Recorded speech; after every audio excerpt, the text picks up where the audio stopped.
Kia ora, welcome to Busters. Today we're going to look at my latest purchase. Not actually from AliExpress this time. AliExpress is kind of closed. Well, not closed, but they're, it's very slow shipping out of AliExpress naturally at the moment. And so this product has actually come from a company called Digikey. Now they're in the US. They actually operate out of a New Zealand website, so it kind of comes across as being a New Zealand thing, but it's very much not. The stuff comes out of the US and very fast, very fast delivery and free if you spend more than $50 US, which I did on this. Now this here is very important for a lithium battery. It's what I call my catastrophe fuse.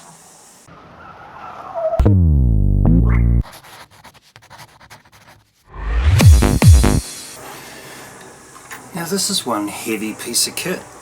It's about 800 grams, nearly a kilo, so about 2 pounds.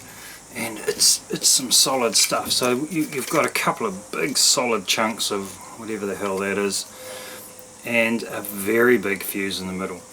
Now what makes this fuse special is it's a class T fuse, and it's for a direct short to the battery. Really, at the end of the day, it's my catastrophe fuse. So if something else has gone very wrong, then, and I've ended up with a direct short on my battery, it's capable of dumping some huge current, seriously huge current. Now with a lead acid battery you wouldn't need anything like this. You'd use an A&L fuse. You could still go for a similarly high current rating. This is a 400 amp fuse, on the theory that I should never ever under any circumstances be drawing 400 amps off that battery. I mean, it's a 24 volt system, 400 amps, that's like nearly 10 kilowatts. That's serious power. I've got no need to be using that much power, so I should never ever reach this. In fact, if I've hit sort of 9-10 kilowatts, something's gone wrong, and that's where this comes in. Now with a lead acid battery you don't need anything that crazy. You'd use like an A&L fuse or something quite simple, easy to get a relatively safe 400 amp fuse.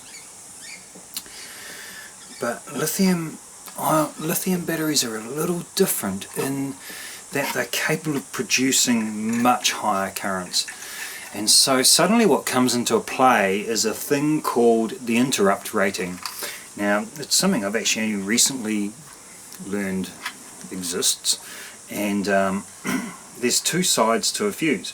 The first is the fuse rating, I don't know what you call it, the breaker rating or whatever, the fuse rating, which is 400 amps. So what that means is if the current should exceed 400 amps, this fuse will blow. And any 400 amp fuse will do exactly that, blow at 400 amps. Now an A&L fuse is good for I think 6,000 amps as an interrupt, which means that if you haven't just gone to 400 amps, you've actually gone to some massive amount, like say 10,000 amps, then what could potentially happen is it could actually arc across the blown fuse and just keep going. Now in any situation that would be very bad. So with lithium ion, because you can perhaps generate those currents above 6,000 amps, the safest approach is to use a class T fuse. Now they don't even look that fancy. I mean, it doesn't look that big. It's maybe, I don't know, 3/4 of an inch across, maybe nearly an inch. It does look serious. It's serious. Look at the terminals on that. That's a big fuse. That's a really serious fuse. So this has an interrupt rating of 20,000 amps, which means it can turn off pretty much anything. You know, when it blows, that will turn off pretty much anything, and in a safe manner. Although this little plastic cover doesn't look like it's going to save the world, but seemingly in a safe manner, this baby can turn off anything, and that's what I want it for. So I've gone for a fuse in a nice little holder, and I'm going to, in fact I'll show you now how I'm going to mount that on the battery. So the plan is this would literally mount right here on the side of the battery box. So I'll have the positive terminal coming out of here, going straight into this fuse and out the other end of the fuse, and there'll be nothing else between it and the battery. Now to do so, I'm thinking of using like a piece of copper like this, so that literally the last terminal on the battery actually goes directly out. I'll have to cut a little hole and it will go directly into the fuse, which if all goes to plan will create a very safe situation. Then out of the fuse will come this cable here.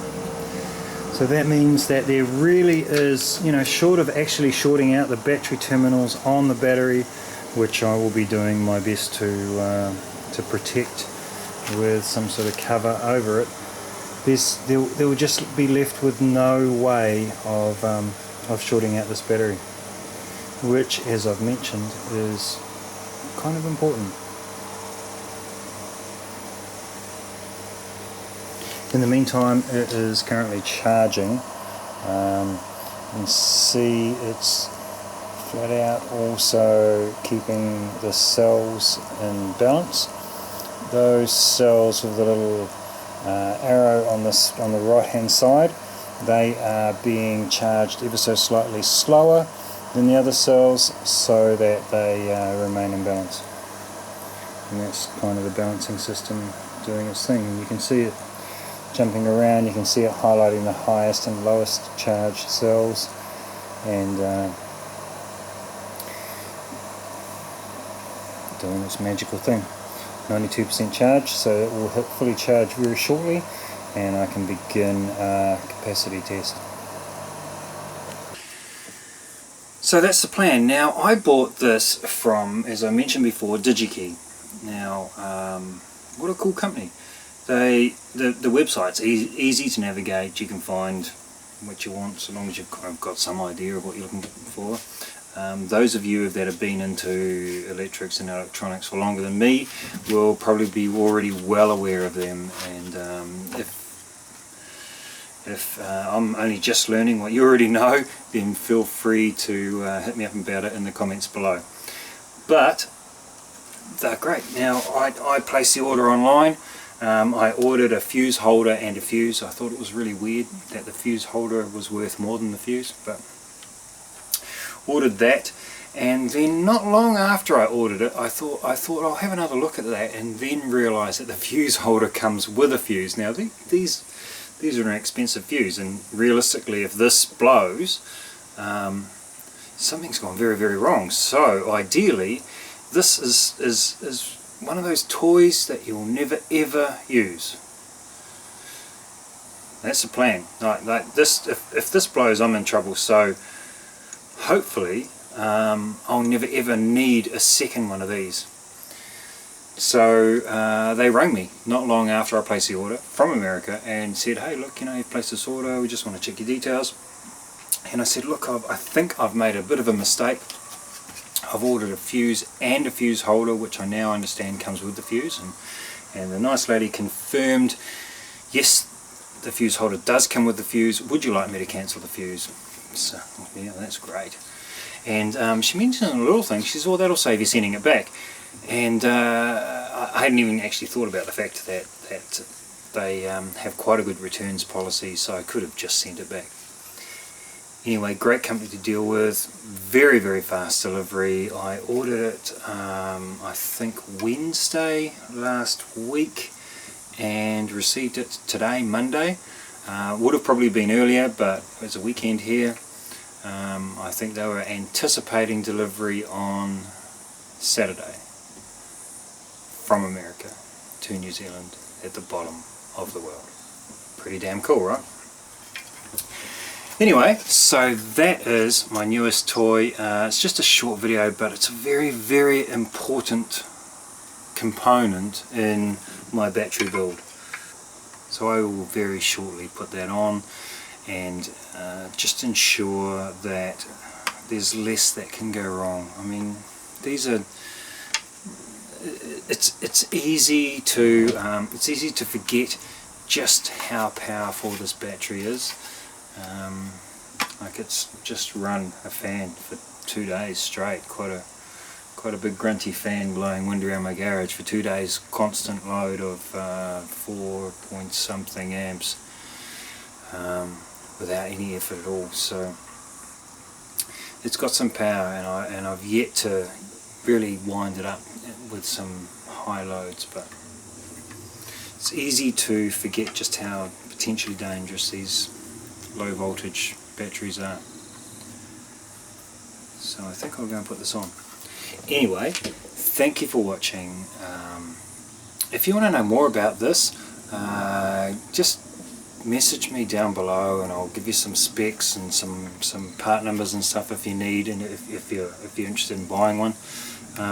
It's definitely the right logic to fully protect your system. At the end of the day, in a short circuit, anything that's in that circuit will disintegrate. You know, it will glow bright red, then it will glow white, and then it will disappear, and anything near it will probably catch fire. Not to mention that if that circuit is small enough and strong enough, then I'm going to do some serious damage to those batteries. Now, if they start